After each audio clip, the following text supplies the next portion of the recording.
Vamos a saludar a José Urtubey, que es el presidente de la Unión Industrial Argentina. Buen día, José, ¿cómo estás?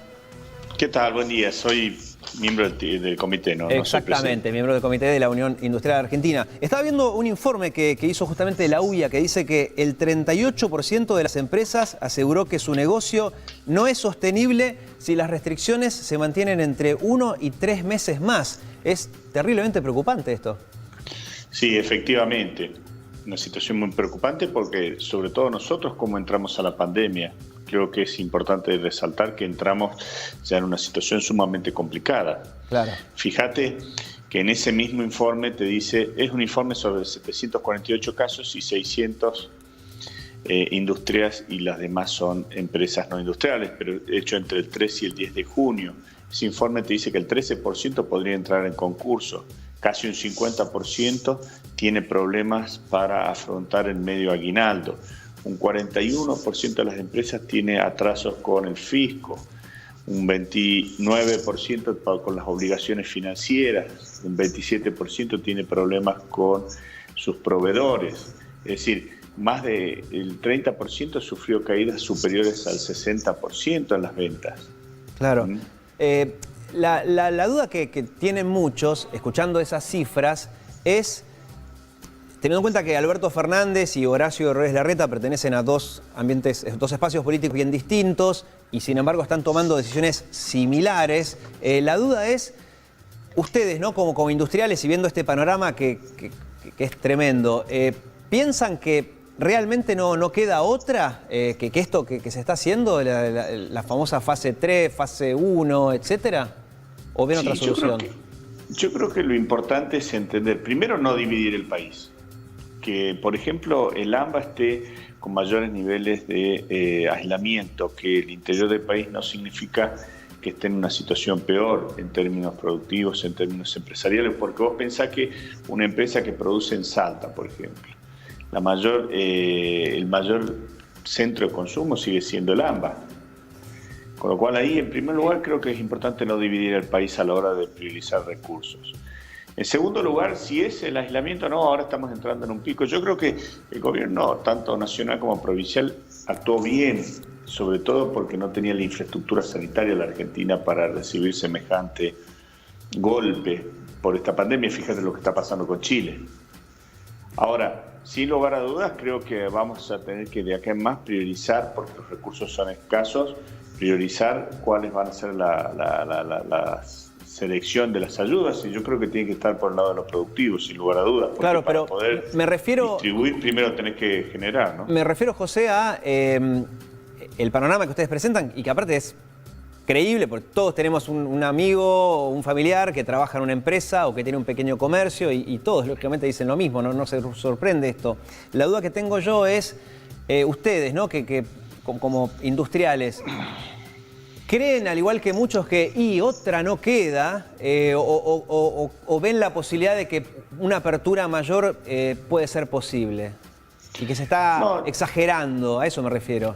Yo creo que fíjate que en la ciudad de Buenos Aires, FECOBA, está trabajando muchísimo la Federación Comercial, porque el problema sobre todo es el tema de los comercios, que permanece cerrado. Y vos recién lo decías, las cifras de caídas de ventas en el Día del Padre. Ahí, sobre protocolos, creo que hay que seguir insistiendo en liberalizar, sobre todo lo que tiene que ver con puntos de comercio, con los cuidados necesarios sanitarios, pero todo lo que tenga que ver con el trabajo, con la economía, con la demanda, eso debería tener un tratamiento distinto a lo que podría ser simplemente el esparcimiento, ¿no? José, buenos días. Sofía Bustamante lo saluda.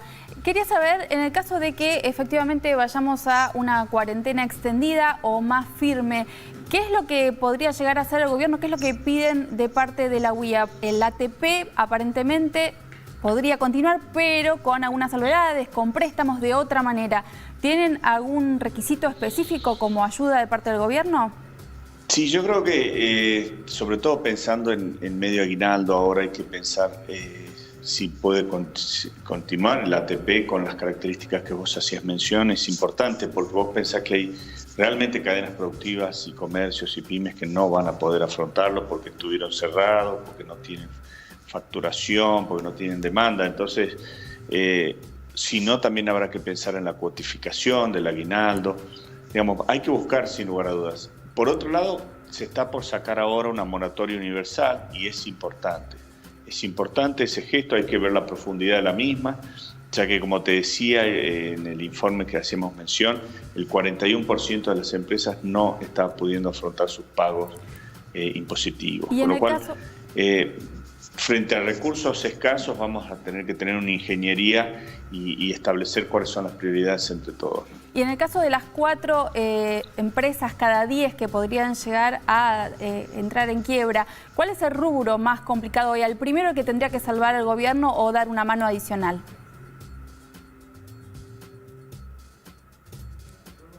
No es que se quedó pensando, es que se congeló la imagen, pero estaba bien la pregunta, me quedé pensando, ¿no? Más en estas épocas de rescate de empresas, como quieren presentarlo de Vicentín, ¿no? Ahí se podría hacer un paralelismo con uno de los temas que tratamos en la primera hora.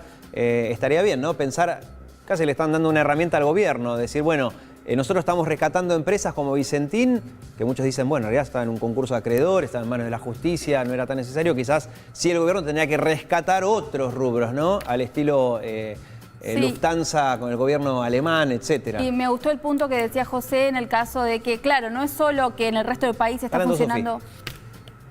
Decime, Sofi. Que se está activando en el resto del país, sino en el centro, es decir, en el AMBA. Lo que decía José es para destacar que en realidad no es el problema que funcione o no funcione la fábrica, sino que la gente no está consumiendo. Entonces, Claro. por más que lo dejen trabajar, si no hay quien compre ese producto, y no hay solución. Sí, es tremendo, la verdad. Calculo que también esto formará parte de, bueno, no sé, si formará parte del encuentro que habrá hoy en Olivos entre Alberto Fernández, Kicillof y Horacio Larreta. Calculo que en ese encuentro van a hablar más que nada de la enfermedad, porcentaje de camas ocupadas en terapia intensiva. Sí, me respondo yo mismo, ¿no? Yo decía, bueno, pero ¿tendrán en cuenta estos datos de la UIA o de FECOBA o de CAME? Y la respuesta es no. Porque al mismo tiempo hay que entender de parte de quienes llevan adelante el país o la ciudad o la provincia, que también es cierto, ¿no? Esta es una reflexión de panza llena la que estoy haciendo, porque es mi caso. Yo sigo cobrando y sigo trabajando, pero realmente se está haciendo esto para evitar muertes. En Chile llevan 7.000 muertes, con menos de la mitad de la población que tiene la Argentina. El caso de Brasil no hace falta siquiera nombrarlo. Es difícil, debe ser, siempre decimos lo mismo, ¿no? Debe ser muy difícil gobernar un país o un distrito en situaciones como estas. No importa lo que uno decida, va a perjudicar a muchos otros, ¿no? No importa si se tome una medida u otra. Pero claro, quizás el equilibrio estará en tomemos medidas respecto a la salud, porque lógicamente, ante todo, la vida, pero resguardando las consecuencias económicas. Ahí tomamos de vuelta contacto con José Urtubey. Repetir la pregunta, Sofi, que estaba muy en la observación. Quería saber, en el caso de que 4 de cada 10 empresas no sobrevivirían a una cuarentena extendida o más rígida, ¿cuáles son los rubros más afectados, los que tendría que salvar primero el gobierno? Sí, yo te diría que los rubros más afectados estuvieron, obviamente, los esenciales, los declarados no esenciales. Dentro de esos sectores, te podría decir aquellos que sobre todo están muy ligados al mercado interno, tienen una situación diferencial a los que son sectores exportadores. Claro. Pero también es cierto que todo el entramado productivo y el entramado industrial está muy entrelazado, con lo cual te diría, hay cadenas de valores más sensibles en términos de lo que te hacía mención. No es lo mismo una cadena de valor alimenticia de lo que pudo haber estado viviendo, no sé, una pyme en Quilmes sin mayores niveles de producción, de la producción de juguetes, por ejemplo. Claro, sí, clarísimo, José. Bueno, te agradecemos mucho tu tiempo. El panorama era más o menos el que preveíamos, pero siempre es bueno tenerlo de alguien que justamente maneja los datos y está en esa realidad todos los días. Muy amable, gracias por tu tiempo. Muchas gracias. Bueno, justamente hoy tendremos quizás alguna novedad.